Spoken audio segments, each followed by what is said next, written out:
সৌদির হঠাৎ এক সিদ্ধান্তে আটকে গেল লাখো মানুষের উমরাহ। কোনো ঘোষণা ছাড়াই হঠাৎ করে উমরা ভিসা কমিয়ে দিয়েছে সৌদি সরকার। নতুন কোটা পদ্ধতিতে বাংলাদেশিরা ভিসা পাচ্ছেন মাত্র ৮ থেকে ১০%। রমজানের শেষ দিকে সেটি নেমে এসেছে ২ থেকে ৩%।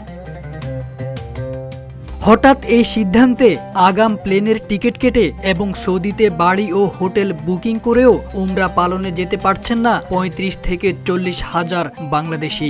এই সিদ্ধান্ত নিয়েও যাত্রা বাতিল করেছেন ৫৫ হাজার উমরা প্রত্যাশী।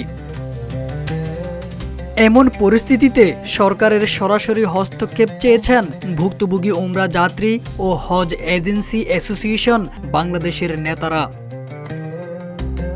হজ এজেন্সি অ্যাসোসিয়েশন বাংলাদেশের নেতারা বলছেন, পবিত্র উমরা পালনে বাংলাদেশিদের অবস্থান ষষ্ঠ। এবছর মার্চ মাসে বাংলাদেশ থেকে ১ লাখের বেশি আবেদন পড়ে। ভিসা হয়েছে ২৪ হাজারের মতো, সেটিও মার্চের শুরুর দিকে। শেষের দিকে ভিসা দেওয়ার হার ৩ থেকে ৪% নেমে এসেছে। কোটা পদ্ধতির কারণে এই জটিলতায় পড়েছেন বাংলাদেশিরা। ধর্ম মন্ত্রণালয় জানায়, মক্কা মদিনায় ধারণ ক্ষমতার চেয়ে কয়েক গুণ বেশি মানুষ অবস্থান করায় সৌদি সরকার ভিসা কমিয়ে দিয়েছে। এখন বাংলাদেশ থেকে ১০০ ভিসার আবেদন করলে হচ্ছে মাত্র ২ থেকে ৩টি। কী কারণে এমনটি হয়েছে তার কোনো তথ্য নেই। সব প্রস্তুতি থাকার পরও শুধু ভিসা না পাওয়ায় একজন উমরা যাত্রী গড়ে ৩০ থেকে ৪০ হাজার টাকার ক্ষতির মুখে পড়েছেন। একই ধরনের ক্ষতির মুখে পড়েছেন বিভিন্ন এজেন্সির মালিক ও মোয়াল্লেমরা।